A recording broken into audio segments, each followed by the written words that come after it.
So Keir Starmer gave a speech regarding, of course, um, foreign policy, very much in regard what's going on in Ukraine. Um, and he said something I think in that speech that's worth highlighting, that the world has now changed and that we have got to change with it. We have to react to it. We can't just ignore what's going on. Um, and that is a very, very much realist approach to sort of foreign policy. Um, you have to change with the times. You have to react to what's going on. You have to understand how is this going to affect your country on an international stage. Is stuff happening in the country going to sort of impact you? What is the impact going to be? And you have to react. And like I say, the ideal scenario I can imagine for the Starmer government was, he was literally hoping and praying Donald Trump would not win. Um, right now, you are seeing, especially on the foreign policy stage, for a lot of European prime ministers, or ministers indeed, and certainly foreign office officials. Um, yeah, this is not what they wanted. They were hoping for a Kamala win. Unfortunately, they got the worst of all worlds, and now you've got the next 4 years being incredibly unpredictable. This entire peace deal, will it happen? I am pretty much of the opinion this peace deal ain't going to work, because I don't think either A, Russia is going to go for it, or even Ukraine is going to go for it either. Because both at the moment, both sides, America and Russia, are like talking past each other. They both want different things, and that's not a good step for a negotiation. That is not a good step for these negotiations. And I can guarantee you now, in a couple of years' time, we are going to get books and books and books written about this, uh, these talks and negotiations, and what happened, and like why they failed. It's going to be a fascinating read. But of course, as Keir Starmer gave a speech, Kemi Badenoch also felt the need that she too had to give a foreign policy speech. And to be honest, having watched it, I thought, should we react to it? Should we watch this speech and react to it? And it's boring. It is boring. I am sorry. I cannot put my audience through this speech. And to be honest, the only thing I have to basically say is, okay, you've said that, but what exactly are you going to do? Like, what is your policy then going to be? You've said this is a problem. Okay, what is your policy then going to be in regards to that problem you see? And it is the same thing we keep on seeing from Kemi Badenoch, that she says stuff and then you ask the question of, okay, well, what is the policy? If you perceive that to be a problem, what is the policy you are going to pursue to fix that problem? That is not there. And I think it is once again worth going over to Conservative Home and having a look at Will as he once again goes through his conservative midlife crisis, or his pre-midlife conservative crisis, and what the Conservative reaction has been to this speech. And to say it has been underwhelming is, I think, is an insult to underwhelming. A lot of Conservatives were not happy at Badenoch's speech. They don't consider it to be enough. They don't consider it to have wowed anyone on the world stage. And to be honest, Will puts it quite very succinctly. Badenoch is not a realist. She's living in a fantasy land. Yep. And bear in mind, she is tumbling in the polls and her approval rating. Meanwhile, her opponent, Robert Jerrick, is rising. And bear in mind, to all those Robert Jerrick fans out there, why do you think Robert Jerrick would be doing any better? Because he would be in the same boat as Kemi Badenoch right now if he had won somehow. But hey, when I'm sure he rises to the top of the poll, which eventually he will, he's just going to do just as bad. Don't think he's going to do any better than Kemi Badenoch, that's for sure. But before we do get into this reaction to what the speech has been from Will and sort of the other conservative sphere in this case, let's see, or at least remind you, click the like, click the share button down below. There's the Patreon page, there's the Buy Me Coffee link, there's the YouTube thank you button, and of course, as always, there's the Pony Club down below as well. So let's crack on then into this, because this, it just goes to show you, Badenoch only ever had one mode, and that was to talk about culture war stuff, which again did not translate well into the rest of British politics, but made her look good to a certain crowd of Conservatives, which then thought for some reason she should be the leader of our party. I don't understand why you thought that would be a good idea, but crack on. Like I say, the downfall of the Conservative Party, you are witnessing right now. So crack on, guys. It's good. It's good to see this happening, to be honest, because I don't see how they get out of this pit that they've dug themselves into. Now, this is why I keep on covering the Conservatives, because they are crashing and burning in a way I think we have not seen in a very long time in British politics. You could be witnessing the end of a political party, or at least a main political party, like titanicking itself. And it's just at the moment, it's hit the iceberg, especially after the last election, and it's now just a question of how quickly are the compartments going to flood? How are they going to deal with this? What are they going to do about it? And so far, Kemi Badenoch is the captain of this Titanic, and she's out there on deck just going, "Don't worry, nothing happened."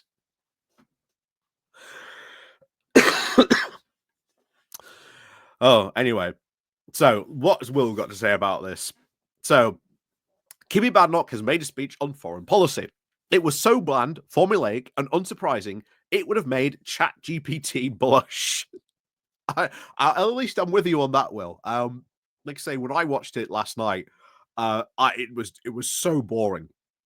It was so boring. It was like, well, okay, what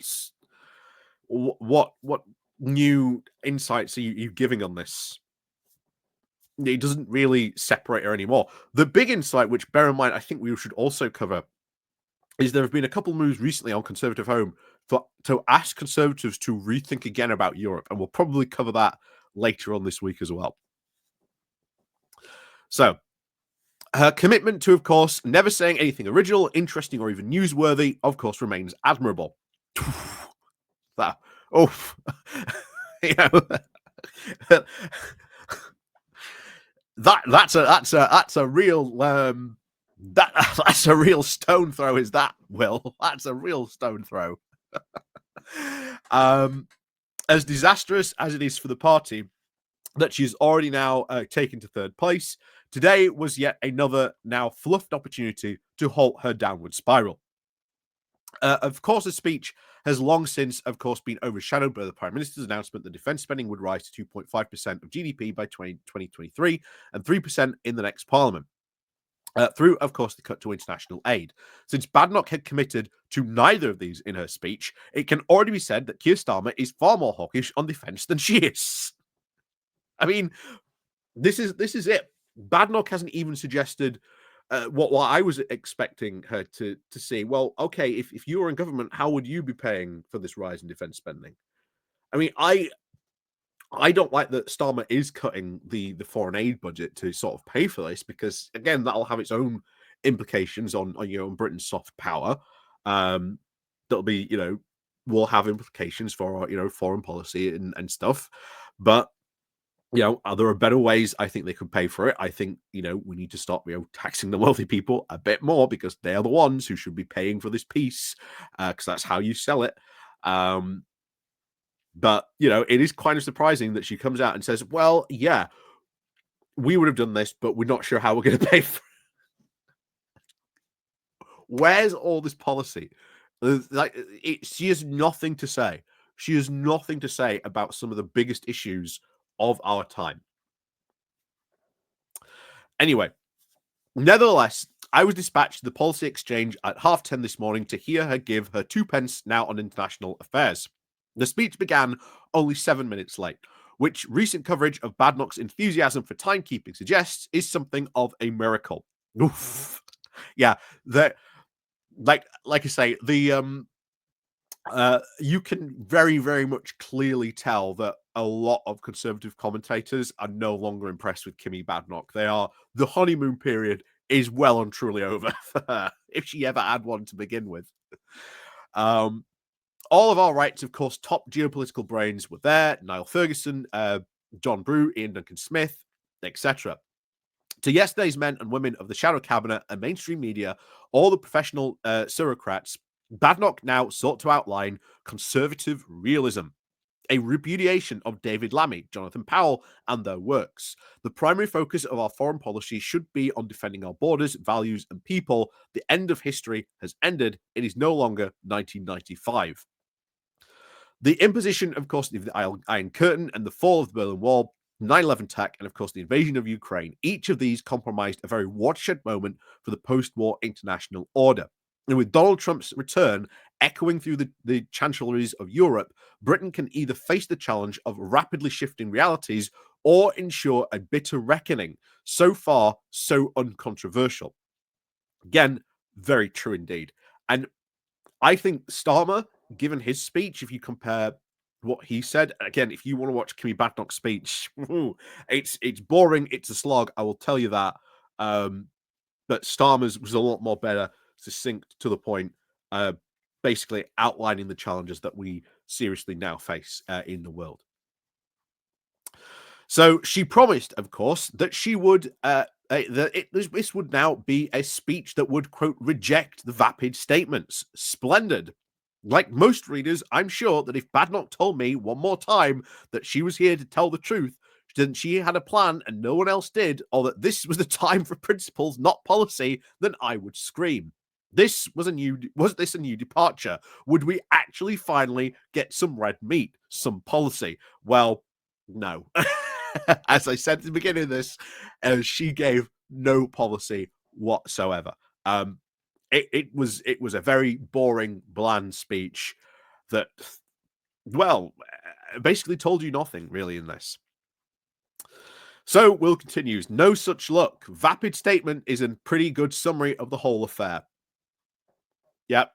I mean, again, that's, to be honest, a pretty good summary of her speech. Again, pretty good summary. The usual platitudes were, of course, out in abundance. The Conservative Party stands for strong defence. It was a statement hard to square now with our slashing of the army by 30,000 men during our time in office. But this was a failure by her colleagues, for which Badenoch was now unwilling to apologise today.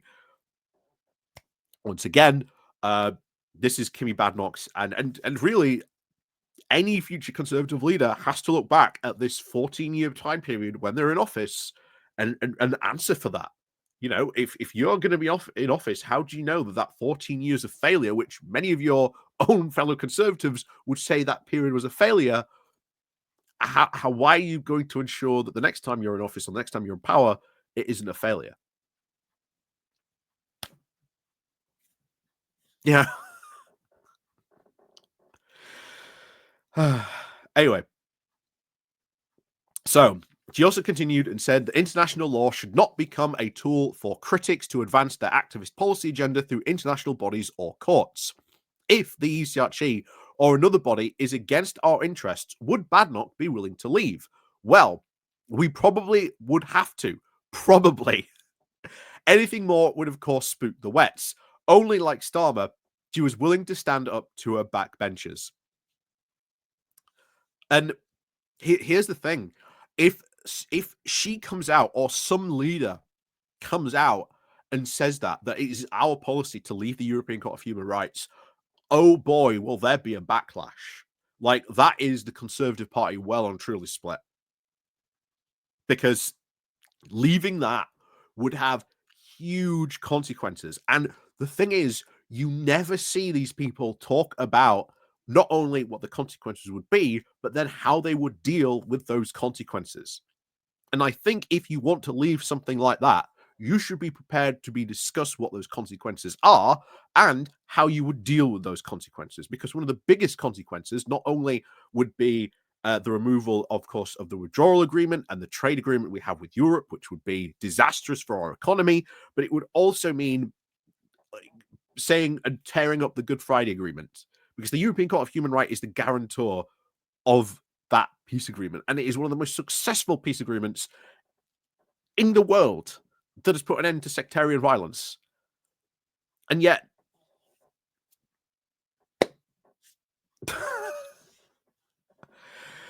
it shocks me that there's two things that would go if we left that, and like I say, there would be other consequences as well that would follow.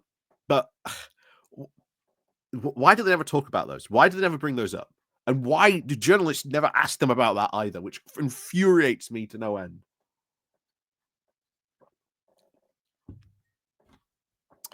So we had, of course, a typical run through the truths that, of course, need telling. The shibboleths that only she would tear down. Did you know that about the war in Afghanistan ended badly? Or that young people shouldn't be taught to hate their country? Or that the last Tory government did a half decent job in supporting Ukraine? Or that soft power doesn't mean a dam against the Russian tank brigade? No. Again, it was boring. To quote Will, it was vapid statement after vapid statement. All of this. This all built up to Badenoch's preparation that the 2.5% by 2030 is now no longer sufficient. Our armed forces need to be rebuilt as quickly as possible. Military procurement needs to be delivered for taxpayers. A government should not be spending more on debt interest than on defense. And the Prime Minister should not be sending billions to the Chagos Island whilst we go undefended. Well, the Chagos Island was your deal. It was done under your government. We are following international rules and laws here. Should we then leave and ignore an international court ruling because quotes it's going against this or being weaponized against you?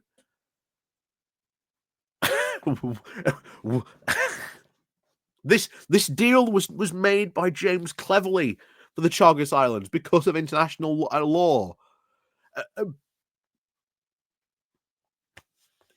uh, every time they bring it up, they look like complete fools. So it all was perfectly sound. But if our armed forces were, of course, worn out, ill equipped, and unprepared and unready for our commitments, whose fault was it? If we are the party of strong defense, why weren't we pushing for anything higher than 2.5% in office? And why isn't Badenoch calling for 3% now? Starmer must have been been a cock-a-hoop watching, knowing that he'd shown her up just 2 hours later. It was a classic Badenoch speech. Nothing new was said. The same undisputed um, banalities were, of course, trolled out. A few notables were, of course, name checked. No new policies were announced. Nick Timothy and Robert Jerrick have already covered the same themes with far more eloquence and urgency, and one inexplicably outside her shadow cabinet. The other, of course, only member shown any signs of life. And of course, I noticed Will brings up Robert Jerrick because he's a big Robert Jerrick fan there. For a speech that was supposed to be about now facing the realities, it only ended up underlining the fantasy in which Badenoch now operates. She is an irrelevance. She might as well still have the ability to summon just a few hacks to listen to her for half an hour. What does that say about you, Will? That well, I know you were probably sent for your job, but you turned up to that as well. What does that say about you? But there you go. But everything, of course, important was happening elsewhere. Washington, number 10, or even now the ever growing number of now packed out reform rallies across the country. Still got us all out of bed, at least in the morning. And of course, what do we have here? Uh, we've got someone else here. All these constant attacks are getting rather tedious and hint of nothing more than an agenda.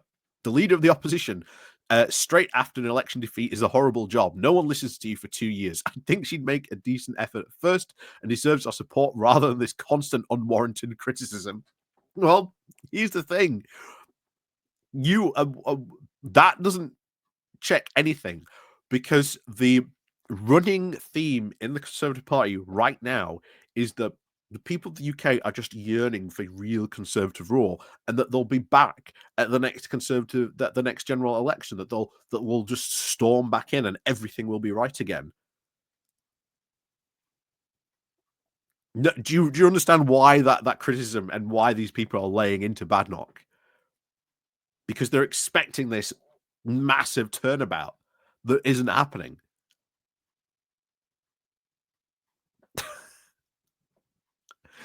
My overwhelming thought reading this was, who needs enemies with friends like this? Very true indeed. Um, Rather than, of course, rather than criticize negatively, defense spending needs to be linked now to the threat assessment so that any defense spending is now properly targeted. The Strategic Defense Review is currently being fudged by the government before being published. Being fudged? You mean being written and created?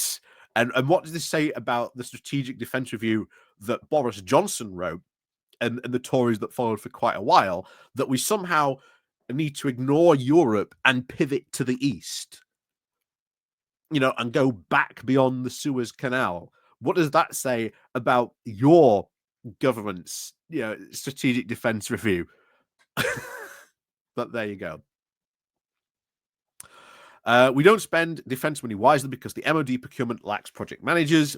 Now insist on combining the COTS, the next generation technology contracts, that leads now to overruns and overspends, and spends far too much on US equipment, which has got to go back to the US for maintenance, which is expensive. Badenoch is not a defense expert. Knocking out unnecessary as Will does when she does not a defense expert either seems bad politics to me. Well, she is the leader of the Conservative Party. And bear in mind, Will is right to criticize. It's always fun to see and think that this was the guy at one point that was practically at one time ride or die for Boris Johnson, defending Boris Johnson until even Will realized he was defending the indefensible. That try as he might, he was trying to defend Rishi Sunak, even though he could tell there were problems. And you could tell in Will's writing that he just did not have the energy or the effort really to defend Rishi Sunak.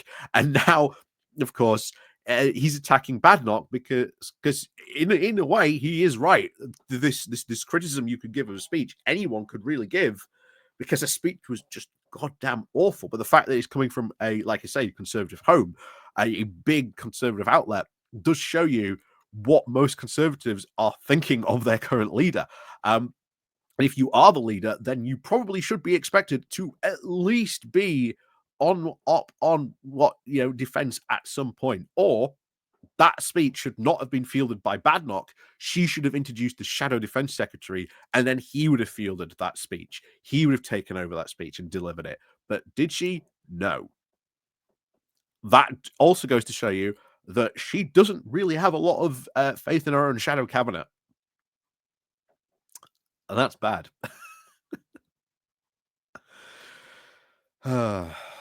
um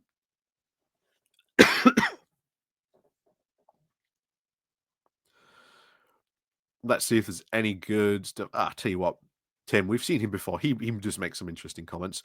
The real Foreign Affairs news in the past 2 days was that Thiem's statement in the Commons on defence spending and, of course, the cuts to overseas aid budget. His statement has been made. If the statement had been made by a Conservative MP, pardon me, there would have been an uproar for Labour backbenchers, howls of outrage. Now from the One Nation Tories want a turnaround. No, the One Nations, they understand why that like if you look at what they've been saying, they understand why that cut has to be made. They understand. You have to cut the foreign aid budget to go for our national defense, then so be it. They are fine with it, but it's they're still not 100% okay with it, but they get it. They understand why. With his background as a DPP, Starmer had plenty of experience and knowledge about security issues, and the budget for security services is also going up. Good various points do also arise. Badenoch banging on about the ECR is complete tosh. The general public does not know what the ECR stands for, and the issue is only important now for the political chatterati in Westminster. True on that one. That's very true. Most of the public doesn't really understand the European Court of Human Rights, what it stands for, what it does, and of course, what the consequences would be for leaving it. But that's exactly what a lot of these people are hoping for, so that they can do a lot of other stuff. It's hard to know who's worse, of course, on foreign affairs. Kemi Badenoch or Priti Patel, take your pick. Again, very true. If this was meant to be a foreign affairs speech, why was Kemi Badenoch not fielding Priti Patel, who is meant to be your foreign secretary? And this goes to show you she does not have faith in her shadow cabinet. When it comes to Putin in the Kremlin, there is still very little acknowledgement that these people think that they are at war with the West. It is critical that the UK, in particular, that the Five Eyes network carries out on now liaising with its intelligence between these parties without Trump threatening to pull the US out in a fit of pique. That would be the ultimate act of American isolationism and put the UK in a hugely difficult position. And it's not just Five Eyes, it's you need to be working more and more with European partners. And that means a fundamental rethink of how the Conservative Party has looked at Europe, certainly since Boris Johnson in 2019. The attitude, and this is why I want to get to another Conservative Home article um, probably tomorrow as well, that they need to rethink Europe. They need to be like, okay, well, we need to be more pro Europe. Like our idea that we cannot just ignore Europe and just not pay attention to what goes on there is now been proved to be laughable and false. So it would be interesting to see, will the Conservatives, or will there be a push now to rethink differently on Europe? And if that is, that will mean definitely having a rethink on the EU. And I've also said it would not shock me if in the future the Conservative Party flipped on Brexit.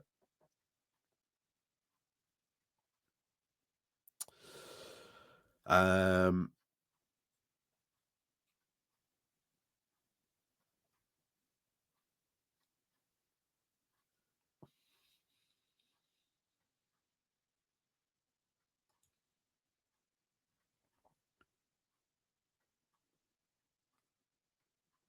Yes. Hard to argue with any of this. Still pretty extraordinary that a Conhome article dismisses the leader of the opposition as an irrelevance.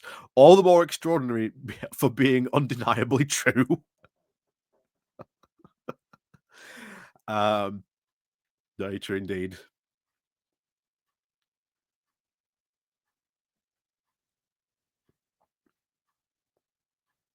Someone says, she's an irrelevance. I sadly think the Aussie is being too kind. Um, oh, that's interesting. William Hill are now offering 5-2 odds, 5-2 odds on Badenoch going this year. Will the party stick or twist? Um,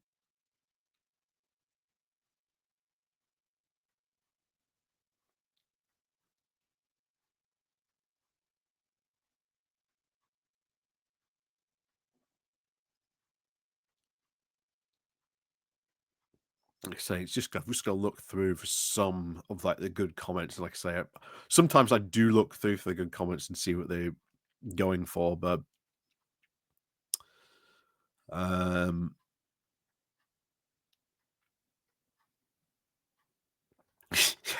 another day, another sad Will column.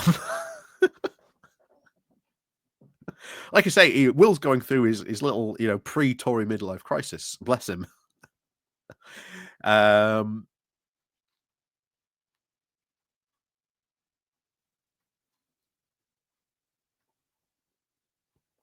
Yeah, someone else says here. Someone said, "Oh, I wish I'd voted for Jerick." Someone else responds, "Jerick has no credibility on these issues or now personal ethics. I can therefore not raise any issues of personal propriety in the House without his own now being pointed out. Indeed, only 2 days ago, his hypocrisy was laid bare, though one suspects he now remains very blissfully immune to the embarrassment." Tory Robert Jerick forced to correct CV after accusing Labour MPs for embellishing theirs. His checkered history is the main reason I voted for Badenoch to keep him out. Um,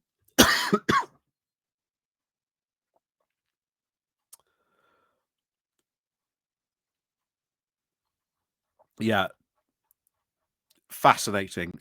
Fascinating turn of events. Although Will turning on Badenoch is not a surprise if you've followed us for a while on this. Um, it'd be interesting to see what happens eventually, of course. But trust me, um, yeah, Will is an interesting character. I don't know if I ever get the chance or opportunity to speak to him one day. Kind of be fascinating. Kind of be very, very fascinating to sort of speak to him on a lot of these issues. It'd be really weird, I will admit, but it kind of would be fascinating. But anyway, um, Yeah, let me know what you think of this. Because the Conservative reaction to the speech was it was boring. As Will pointed out, it was basically one vapid statement after another vapid statement. Didn't really give any didn't give any policy whatsoever. Badenoch says we have all these problems. So what policy are you going to do? She didn't say anything that. You then have, of course, the recent Tory legacy of 14 years.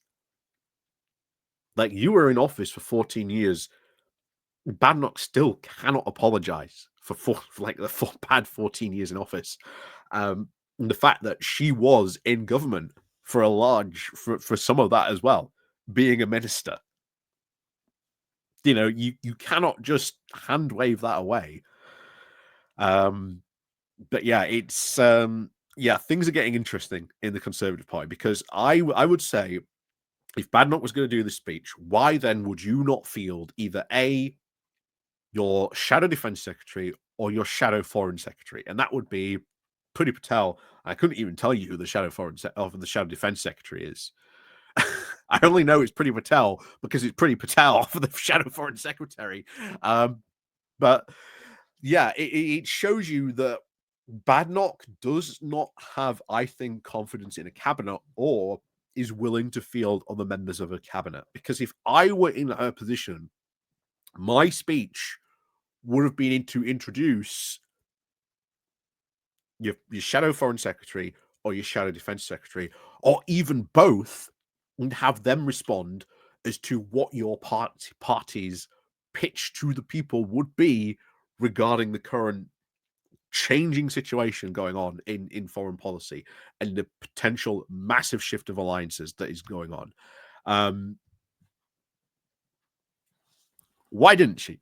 That is a very valid question on this, and it does show, I think, a complete lack of faith in her own shadow cabinet or as to her own shadow cabinet's abilities. But then again, there may also be a reason for that as well, because remember, um, Badenoch is, of course, a veteran of the great Tory skirmishes, where she saw people who were in the cabinet be elevated, and then once they got to a position, made power plays of their own to either secure another more powerful position or even try and get themselves into, well, her job. And it maybe she thinks she's too afraid to boost these other people up, which again is not good because it shows you a lack of faith in her cabinet and a lack of faith in her own team, that she is terrified of well, regicide. And if anything that has to be learned, regicide is now baked into the Tory party. It will take someone coming along to break that, certainly, but how it gets who breaks it, who knows. But yeah, it ain't happening on the Badenoch, that's for sure. But yeah, the chaos in the Tory party continues, and it's kind of funny watching Will dish this truth about Badenoch, how bad she is when it comes to a speech like this. Because me and Will certainly don't see eye to eye on a lot of policy, but when it comes to that speech, I think we can both agree that was a bad, boring speech.